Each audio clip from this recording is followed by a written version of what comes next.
in your market become more and more crowded. It's time to break it open and really stand out. It's here. Mainland 98.3 FM, the sound of Lagos.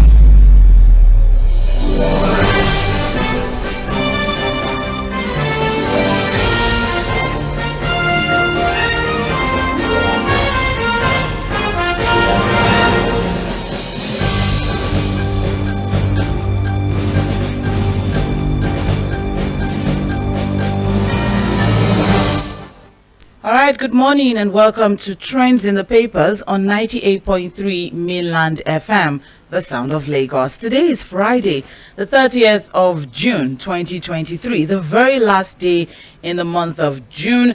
By tomorrow, we'll be wishing ourselves Happy New Month, or Happy New Month in advance, because this is me hoping and praying that everyone who is listening to the sound of my voice will make it into the beautiful month of July. It is a beautiful month, well, because it is the 7th month of the year, and we're hoping, seriously hoping, especially as Nigerians, all we're holding on to right now is hope, and that is all we have at this time. My name is Mobola Sandra, and we'll be looking through the major trending stories on the front pages of our dailies from now up until 8:30, and then by 8:40 we pick one or two or more trending stories, put some flesh into it, and open up the phone line for you to share your thoughts and contributions as regards the focal points for the morning.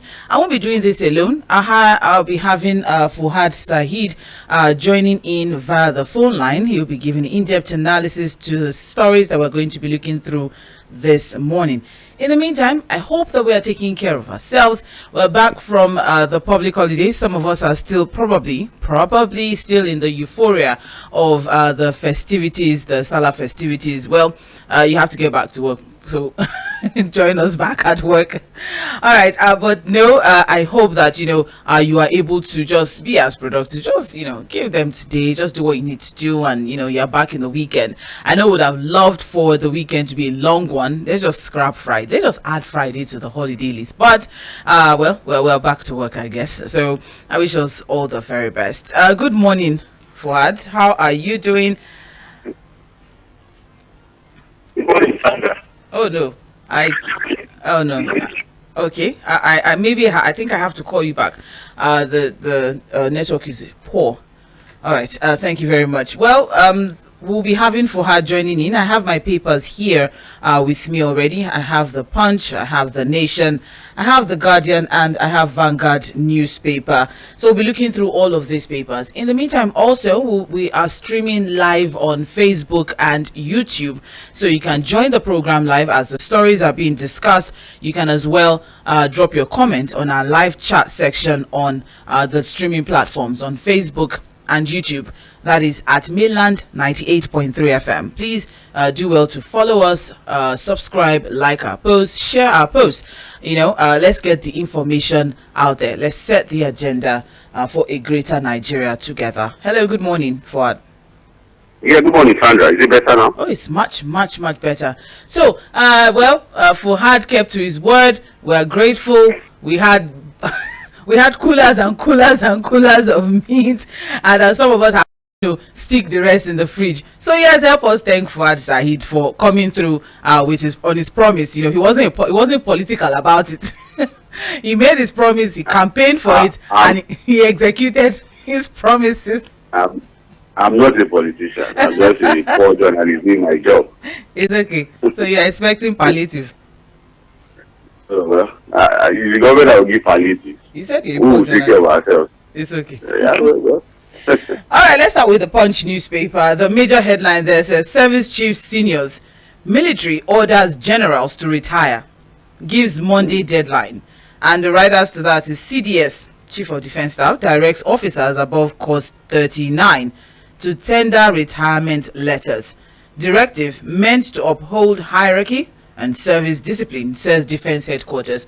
Fuhad, we saw this coming or not? I mean, since the new service chiefs, there were conversations as regards ranks and the fact that some who are higher in rank will not be will not be able to answer to or I think that's the word. Their junior officer. To their junior officer. Yeah, So, all right, yes. It's just a military routine. It was expected. It's what is done. Yeah. You can't. I think this, it's not anything new, and I'm surprised that it's even in the headline. Exactly. I would have thought that this was a military tradition that would have happened without any, any cause for it, brouhaha or any controversy. It's just a normal thing that would happen here. Even in the police, it happens like that. When a junior officer is appointed as the IG, every other senior officer would have to go, because you cannot answer to your junior officer. So it's just what it is. Exactly. The Defense Headquarters has given top officers who are seniors to the newly appointed service chiefs till Monday to voluntarily retire from service. And the order was in a memo dated June 26 and was signed by Major General Y. Yahaya on behalf of the Chief of Defense Staff, and was directed to generals, brigadiers general, air vice marshals, rear admirals in the Nigerian Army, Air Force, and Nigerian Navy, who are senior to the new service chiefs. Which, of course, the retirement of the senior officers across the three services was in line with the long-standing military tradition that officers who were senior to the service chiefs would be retired. It is a tradition in the military that when a junior is appointed as a service chief, senior officers who are ahead of him or her would proceed on retirement, because the understanding is that senior military officers are unlikely to take orders from their juniors. Just as Fuhad said, it is what it is. It's just I think the moment they announced the new service chiefs, I'm sure a lot of them were already doing what they had to do. Well, more details on page 20. Unfortunately, that it affects all the three services: Navy, Army, and Air Force. Now let's move on to subsidy removal. Federal government saves 400 billion naira in 4 weeks. Oh wow! Should we start jubilating? Is this good news, Fuhad? It's good news. Don't give the sarcastic laugh.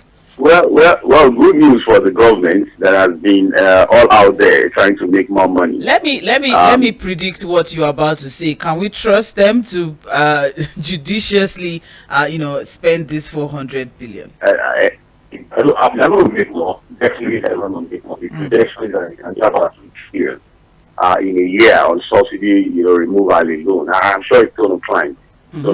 So, with all of these measures, I've always said it, the policy outlook is very, very simple of this government.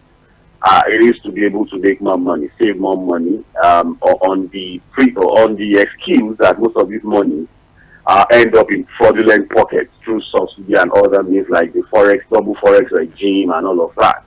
So, but again, these are policies that have brought untold hardship on ordinary Nigerians. So you have a situation where more Nigerians have now been impoverished, but a situation where the pulse of government would rise and has risen substantially. But again, the question is now, what is supposed to be the purpose of government?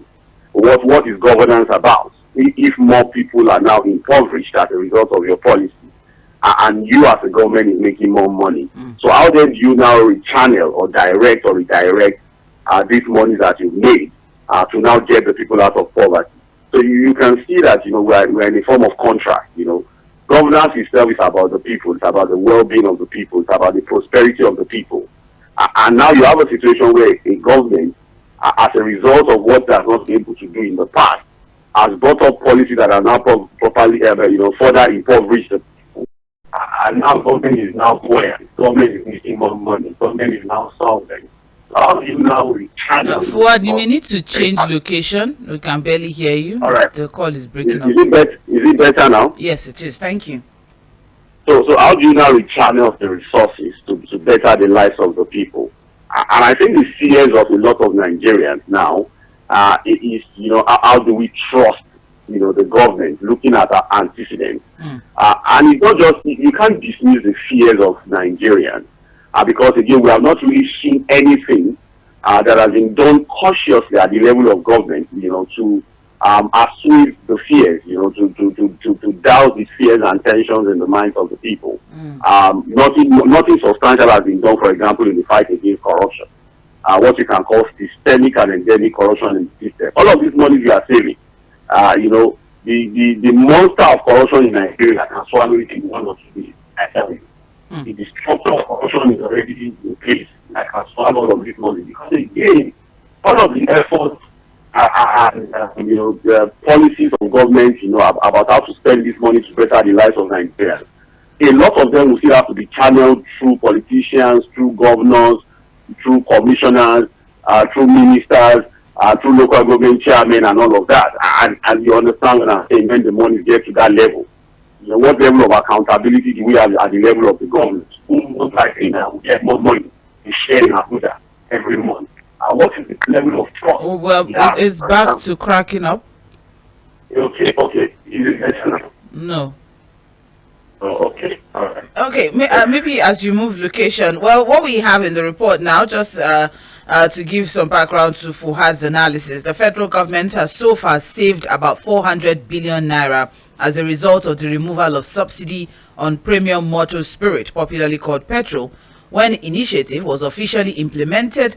Oil marketers stated. Also, oil dealers stated that there was a high possibility for the cost of petrol to rise in July, going by the recent floating of the naira against the dollar by the federal government. Let's not forget that on June 14th, June 14, 2023, the Central Bank of Nigeria unified the country's exchange rate into the investors and exporters window. So, operators in the downstream oil sector said that going by the revelation of the Nigerian National Petroleum Company Limited as regards the amount being spent previously on subsidy every month, Nigeria had now saved hundreds of billions after halting the subsidy regime in May. So, Fuhad, now speaking as regards cost of petrol to rise in July, a lot of people will say, well, it is expected, especially after the announcement of the floating of the naira. So, are we to, keep looking forward to even more increase as regards as far as cost of petrol goes? Because Fuhad, remember that the NNPCL GMD or GCU or however, mentioned that they have stock and that, they have some stock that should last us till the end of June. And, everyone knows that as soon as the stock is done, they have to reimburse. So doing that would some forex will have to move around. And now with the floating of the naira, now we have an unstable forex market. And also tie it into the fact that the independent marketers are still waiting to get license as regards importing of oil. We always say this, Sandra, and that is why. Oh, I am still struggling to hear you, Fuhad. I'm so sorry. Yeah, okay. Is it better now? No, let me try to let's see if we can reconnect with you. All right, yes, you're listening to Trends in the Papers on 98.3 Mainland FM, the sound of Lagos, and we are currently looking through the major headline, one of the headlines on the front page of the Punch newspaper, which is the federal government has saved 400 billion naira in 4 weeks of no subsidy. So is that good news, or is it something that, well, let's see how it goes? Should we cautiously be optimistic and all of that? That's the conversation. And we're also looking at what is to come, since operators in the downstream oil sector are now saying that come July, we may actually be paying more. There are projections, there are indications that here down south, we may be paying as much as 600 naira per litre, and up north, they may be paying as much as 700 due to logistics and all. So, Fuhad, back to you. Yeah, okay. Is it better now? A lot better now? Yes, thank you. All right. Again, it is what it is. I think we've analyzed this situation severally. We are still importing, Sandra, and the suppliers of this product, Sandra, are not going to collect naira from us. It's importation, so we're going to have to use dollars. Now, whatever the NNPC has, would run would run dry. The supply would end by the end of this month, which is June. So what it now means is that, look, you floated the naira. Every other importer now, whether it is marketers that will get the license to import and all of that, would have to now go out there using the official rate of the priority rate, which is like, look, everybody just falls for your dollars. So naturally, when these products come in, this is not jamboree. These are not Father Christmas. It's not charity. It's a business. So whatever amount they are able to get the dollars to use to import the fuel, they have to count it as part of the cost. Again, logistics will come in. A lot of the depot owners, because you might find a situation where importers don't have their own depot, so they might have to patronize the private depot owners and all of that for their supply. Again, people are going to move these products around the country. That would also be some form of cost. I think to a great extent, NNPC is also removing the cost of logistics that is always subsidized for marketers and all of that. So if you put all of that together, naturally, the price of PMS would go up. This idea of when we deregulate the downstream sector, maybe something would happen to price competition. When bourgeoisie, when the capitalists give you some of these narratives about competition reducing prices, it's always as if it's a straitjacket thing and it's automatic. Sandra, that is why it is necessary to have what is called regulatory framework. You can deregulate, you can open up a market, you can create competition. But if you don't have the right structure in place, Sandra, prices don't necessarily drop in a capitalist market. It's not a straitjacket thing. It's not a done deal that, look, competition in a capitalist economy will naturally lead to reduction in price. No. Because there are things that must have been done. And that's why we said that, look, maybe before this removal of subsidy, can we have a situation, for example, where we are able to fix our refineries? Unfortunately, this conversation is something we've always said for over the last 10 years. That yes, we've gotten to a point where subsidy has to go because it has become a cesspit of corruption. But are there things that we're supposed to do before removing subsidy? Yes, a lot of them. And one of them is ensuring that we're able to refine locally. And that's why when people come up with this, if you refine locally, it will not affect the price of this and all of that. I say again, Sandra, if we're able to refine locally, it means that we can domesticate our supply. And if we refine locally, for example, we run into our own refineries. So we cut off the forex situation. Why do we have to go through the route of dollar demand? It now means that if we are now selling to other countries, maybe through some of our refineries, then we can, of course, dollarize that. But a local consumption can become, a naira conversation. So that again, we reduce the pressure on forex. Right. But where we are now, we have deregulated the downstream sector. We floated the naira against the dollar. None of our refineries is working. The almighty celebrated Dangote refinery still has a shaky timeline. We don't even know when it's going to really kickstart. So the reality is that Nigerians should brace up. And so when I keep saying Nigerians get ready, take care of yourself, this is what I'm saying exactly. All right. Thank you very much. More details on page 19 of the Punch newspaper. Let's keep moving now. We also have here Naira devaluation will increase raw material import costs, says Manufacturers Association of Nigeria. It's just from one, from just one to the next one.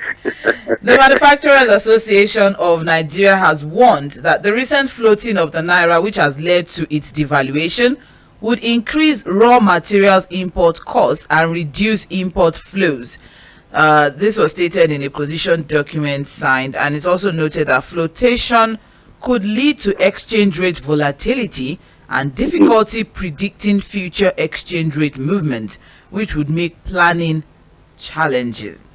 However, MEN is expressing optimism that floating the Naira remained an important step towards resolving the crisis rocking the Nigeria's forex market, especially given the fact that the official exchange rate was almost at par with the market determined rate. So, but then the policy increase would increase market efficiency and help return investors' confidence in the economy.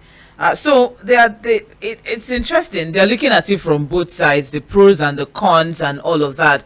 Now, looking at the con, which is the fact that there will be increase in raw material import cost.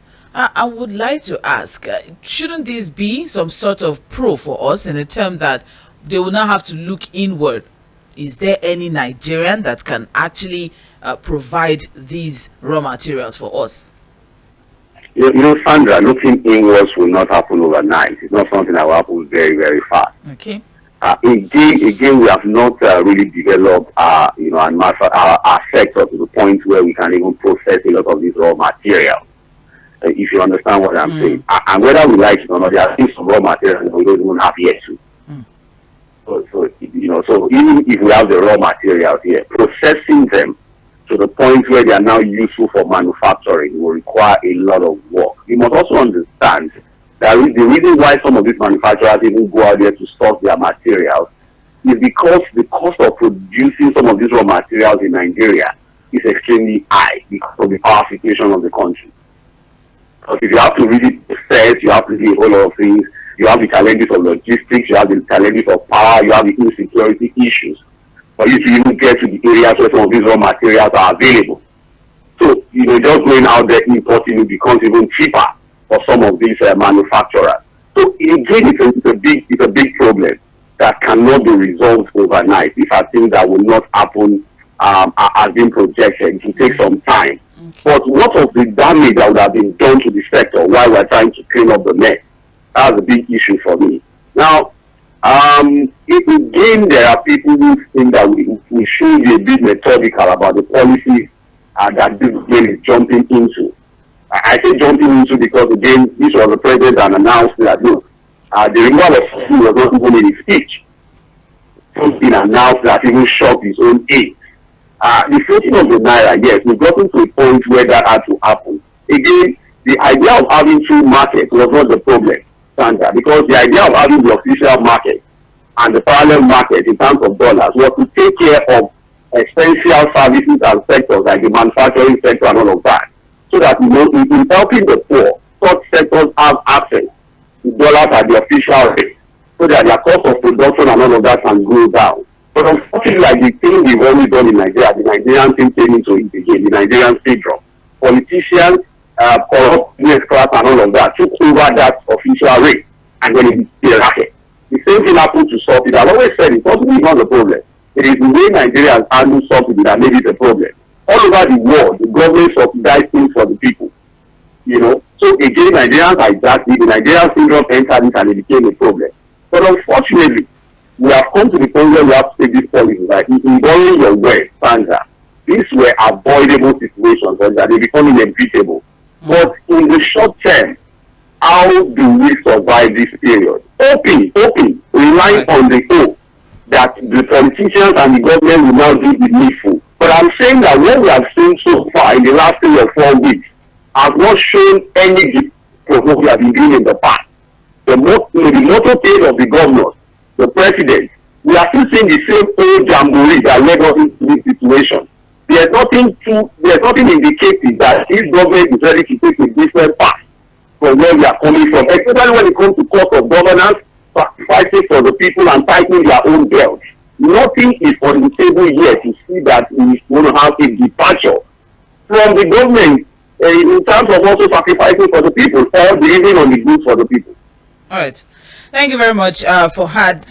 Beyond Forex associated challenges, MAN noted that erratic power supply and the high cost of alternative energy resources were also seriously draining the sector. Also, poor infrastructure, multiple taxes, high logistic costs, high cost of borrowing are not helping the situation. So they are anxious to see the new administration effectively addressing these challenges. Thank you very much, Fuhad. More details on page 22 of the Punch newspaper. Let's move up now, just above the masthead of the Punch, very, very quickly. Naira redesign couldn't stop my victory, says Tinubu. Excuse me, and that is on page 8. Very, very quickly, we don't have so much time. The president on Thursday in Ajibola, Ogun State, relieved the obstacles he had to surmount in the build-up to the general elections to achieve his presidential ambition.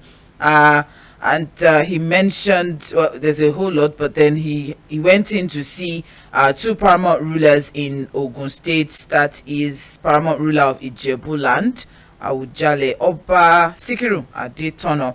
It was also in Abeokuta to visit the paramount ruler of Egbaland, the Alaki of Egbaland, that's Obadido Tumpadipo, and it was received by, of course, the Ogun State governor, former governors of the state, Senator Ibukunle Amusun, Shegun Shopa, Speaker of the House, Dimeji Bankole, and he had in his entourage the NSA, Nuhu Ribadu, the Chief of Staff, Femi Gbajabiamila, and Presidential Spokesperson, Dele Alaki. But the crux of the story is he said his path to presidency was not easy, adding that he had to invoke the spirit of Baba Emilokon to overcome various challenges, including the Naira redesign and cashless policies of the Central Bank of Nigeria ahead of the general elections. He said, and I'm quoting, "Our monies were not confiscated.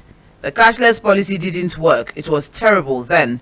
I realized that I came to this palace to invoke the spirit of freedom, which we are noted for. I invoked that spirit twice. The spirit of Baba Emilokon, that's Baba, that's Awujale. Being blunt, being decisive, that's him. He will tell you.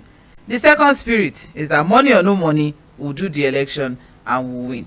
So Fuhad, we're back to this was a policy that was targeted against me, and Emilokon or not, or should we move ahead? We said it was invoking spirit. I don't know if we should invoke the same spirit now and ask for relief or respite to all our challenges in this country.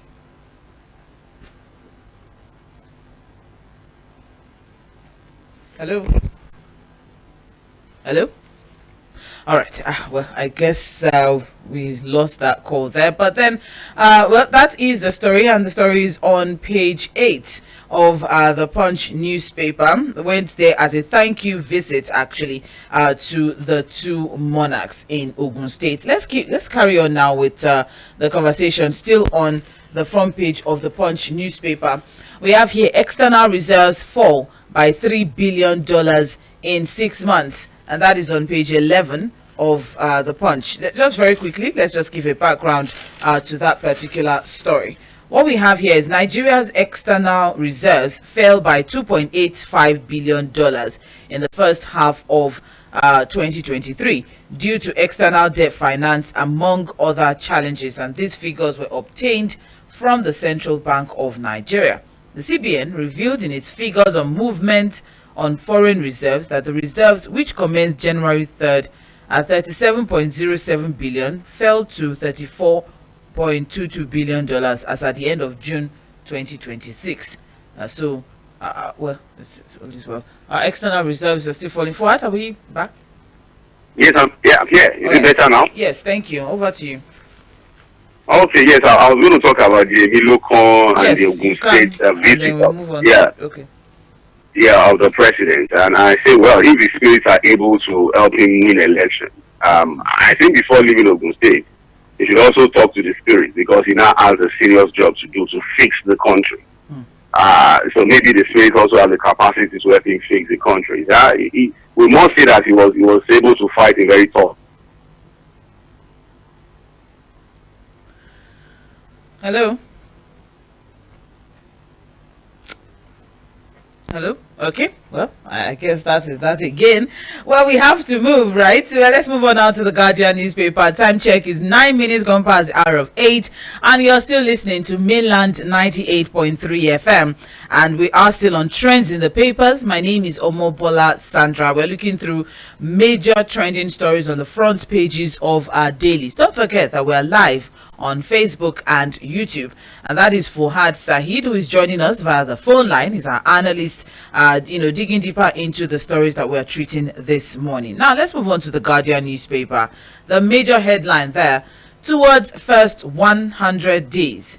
In 30 days of honeymoon, Tinubu's sweeping reforms leave Nigerians poorer and agitated. That is the big story on pages 4 and 5 of the Guardian newspaper. I was looking forward to this because yesterday was 29th. Yesterday was 29th of June, and of course that was exactly 30 days after the inauguration of President Bola Ahmed Tinubu.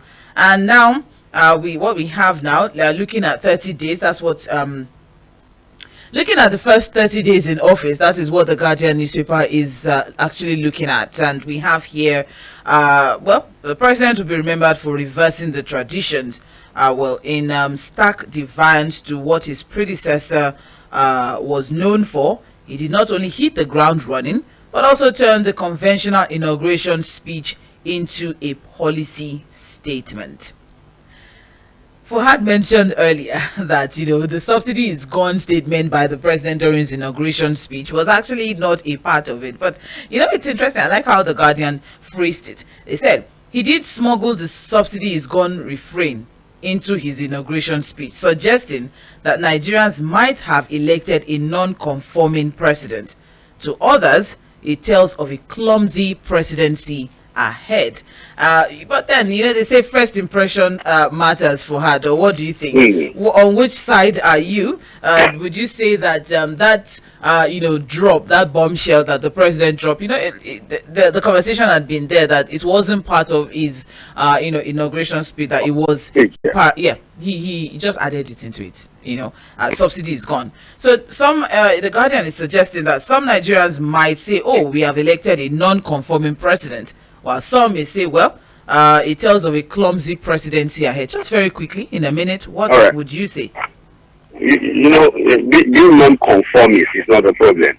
Okay. The problem is that what kind of non-conformist are you? Is it the positive non-conformist or the negative non-conformist person? Leader, sorry.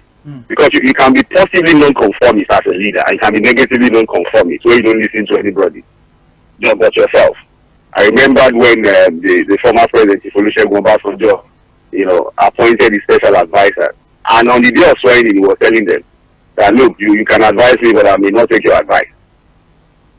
And he was the same person. But when you think that if you appoint advisors, you were going to listen, that you believe that there's something they'll bring on the table for you to scrutinize. You see, the idea of being not a conformist or a conformist is not the problem.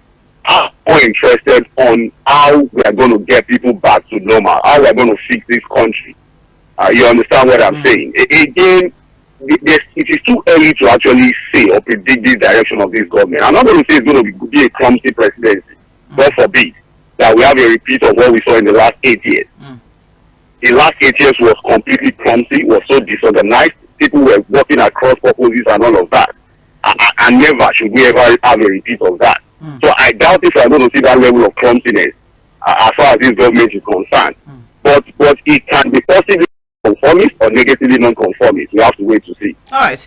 Well, what we have now is, we have quite a lot to look through. We may not be able to look at them all, but then we have here amongst the many policies or reverses that we have had in 30 days. We had subsidies gone. We also had Naira refloating. We also had CBN, a rotten financial system. We have here, where is the $800 million palliative plan? That's an interesting one. While Nigerians bear the brunt of subsidy removal in PMS and Forex and brace for faster inflation in the coming months, Tinubu and his men have kept quiet about the $800 million palliatives. We have forgotten about that. We have forgotten about that. The question about the $800 million is this. It was approved by the World Bank. Yes.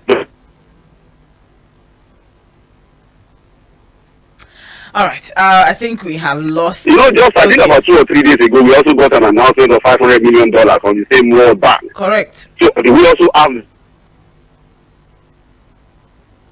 All right. Fuad, I cannot hear you. I don't know what the issue is. Maybe we'll have to wait and try to reconnect with you again. But just as Fuad has said, let's not forget the creditor is actually the World Bank, and they said the scheme would need to be expanded to cover 40 million individuals who, reasonably have reduce the negative impact of PMS subsidy that it will have on citizens. That was the plan, or that was the initiative, or that was what the initiative was meant to be about, the $800 million palliative plan. But then what we have is while calling on President Tinubu to checkmate steps capable of alienating his administration from the people, Afenifere urged him to be mindful of actions by government agencies that may be tantamount to sabotaging his good intentions. But good intentions or not, what exactly is happening with the $800 million palliative plan? We also have here one of the major challenges that quickly put President Tinubu's political prowess to test was the election of the leadership of the National Assembly. Don't forget, this is critically looking at the first 30 days of President Bola Ahmed Tinubu days in office. So this is one of, and they are saying here, the president and his party were burdened on how to balance ethnic and religious sentiments that have become a big factor in Nigerian politics. The president approved the party choices and led the campaign for their emergence. But let's not forget that about 7 members of the ruling party in the House, led by Deputy Speaker Idris Wase, kicked against the decision and described it as anti-democratic. But sensing the danger and all of that, the president deployed all tactics in his political arsenal to ensure that most of the aspirants stepped down for his anointed candidate. That is one. Another thing that we're looking at in the first 30 days is the appointment of service chiefs. Yes, that is another one that we're looking at. If politics of electing the leadership of the National Assembly attracted divergent reactions from Nigerians, well, the president's decision to sack former service chiefs and appoint new ones was applauded by the people, who have been angling for a better security in the face of killings of thousands of harmless Nigerians by Boko Haram insurgents, bandits, kidnappers, unknown gunmen, and separatist groups. So, the picture of the president's plan for security architecture came with his initial appointment of the former EFCC boss, Malam Nuhu Ribadu, Adamawa Northeast, as special advisor on security. So that's another thing that we look at, the appointment of the security chiefs, and finally engaging the poor masses. Fuhad, are we back? I mean, I like the last part that that if you want to talk about. Okay, I'm with you. Engaging the poor masses. A Southwest social political group, Yoruba Ronu Leadership Forum. We have a new one. This is interesting. There are so many of them. Well, yesterday they cautioned the president to understand the fact that his various reforms and economic policies are already snuffling life out of Nigerian masses. So whether or not he has been in our faces trying to ensure that we are all adjusting to the new policies. Anyways, Fuhad, just very, very quickly, the first 30 days of the president, subsidy removal, reintroduction of commodity board, monetary policy, self-sufficient economy, affordable interest rates, 1 million. No, that's not it. Apologies. Okay, yes. Subsidy is gone. 1. Naira refloating. 2. Where is $800 million palliative plan? 3. Appointment of security chiefs. 4. Appointment of principal officers in the National Assembly. 5. The CBN. 6. And engaging the poor masses. Very quickly, Fuad, your thoughts. I'll try to take it one after the other. The issue of removal of subsidies, I still think that there are questions about how that policy was implemented. And I think I've said enough about that, where there were things we should have done before implementing that policy. I remember 30 years ago when the late MK Abiola, before the June 12 election, was asked a similar question about the pricing of PMS and all of that. And he said that, look, I can't take a decision until I get into government and have the data, the real data to work with. That, look, there seems to be a mystery around the oil sector, and until he becomes a president, where he now has all the necessary information, he can't say for sure what his decision will be on whether to continue to subsidize or not. So I still think that, look, well, we've moved past that stage now, subsidy is gone. But again, what will now happen to the poor masses? Because the reality is that these prices will continue to go up. On floating the naira against the dollar, again, we got to the point where it to become a policy of the government. Were there things that we should have done before floating the naira? Like I said yesterday, there's a problem now with a lot of the remittances that we have not done as a country. We are owing a lot of people billions of dollars. And now that we floated the dollar, there's a lot of problem about remittances and payments. Again, maybe we needed to have been a bit more methodical about announcing some of these policies. But again, time will tell. On the issue of which one is the third one? Sorry, remind me, Sandra. Well, there's a lot. So, what you just talked about, subsidy is gone. What about the appointment of service chiefs? Let's go with that. No, Or that one, the Naira, I don't. or the forex, Yes. the Naira floating, the forex conversation. I just mentioned that I thought that look, we should be a bit methodical about. Okay, what showing all about of the these things. $800 million palliative plan? Where is it? Nobody's saying anything, and that's shocking. I'm thinking that we're not going to be having a government that will begin to censor what information to give or not to give out. Because this has been a question for the last 1 or 2 weeks, and nobody within the government has been able to say anything, whether that money is already in our treasury. And if it's with us already, what do they want to do with it? Again, we questioned that kind of money, because again, the World Bank was clear about what the money should be used for. It was approved based on that particular request of sharing 5,000 to vulnerable Nigerians. I would say that's a complete useless idea. And that was why a lot of Nigerians were against collecting that kind of money.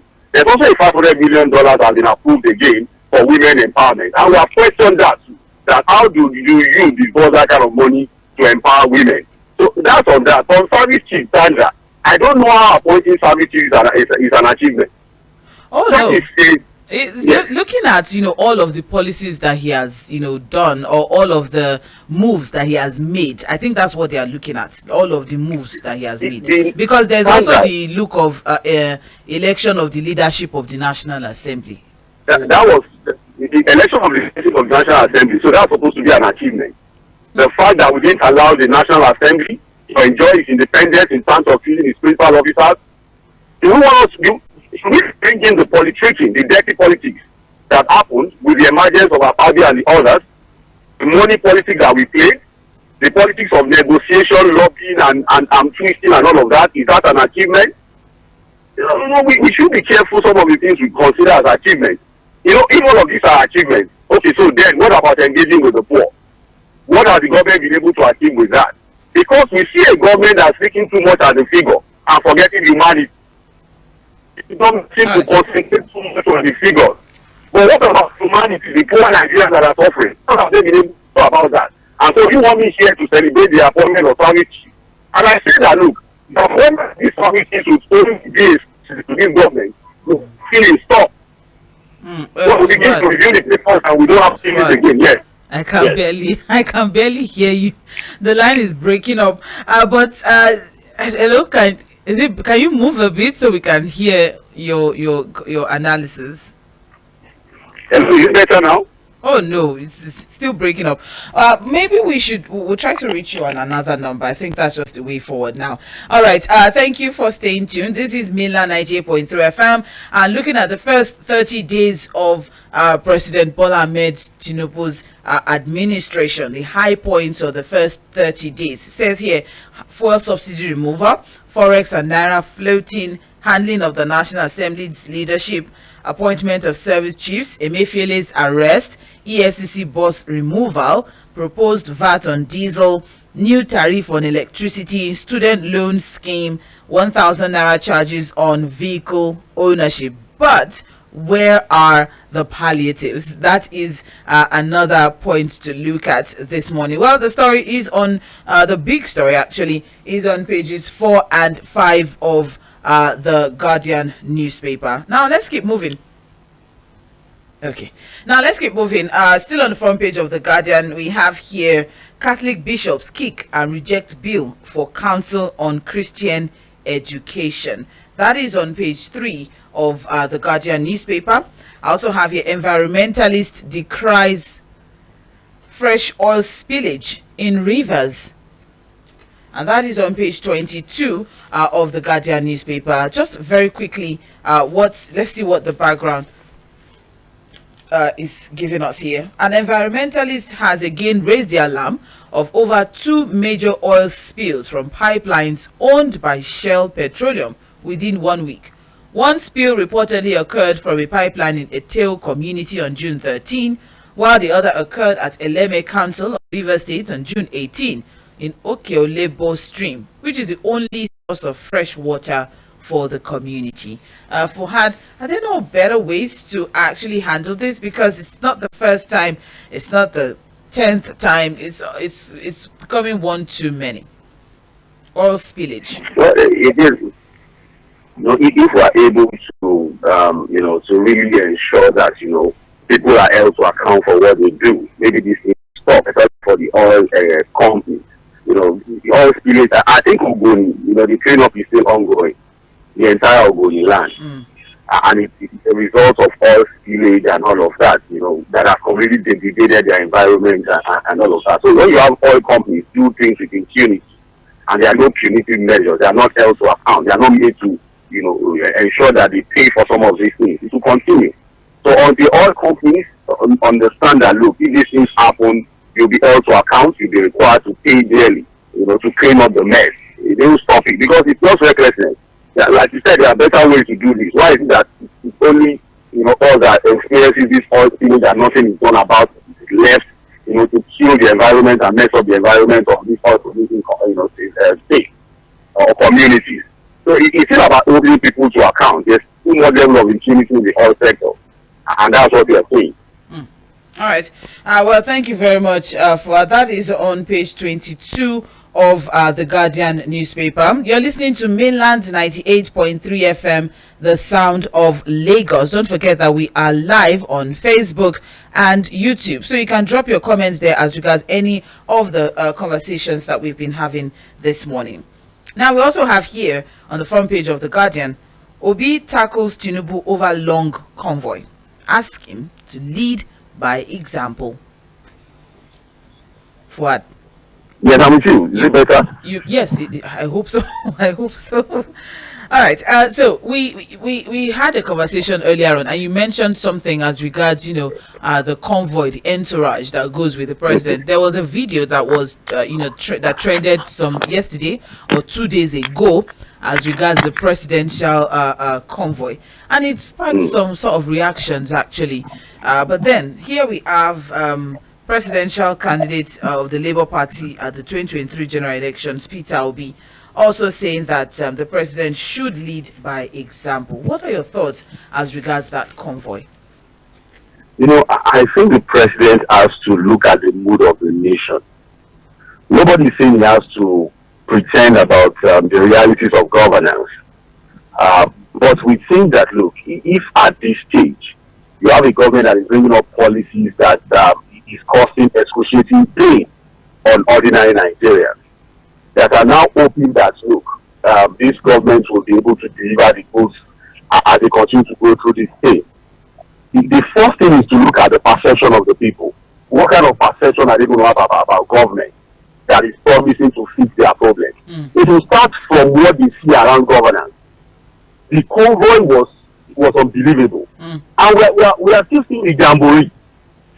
Sandra, the jamboree is still ongoing. It was in Lagos, and the state government hosted what I can call a palacios dinner, or I don't know. Everybody says because it was in Lagos. Yeah. There was a dinner. There was, the jamboree. I think the jamboree has to stop.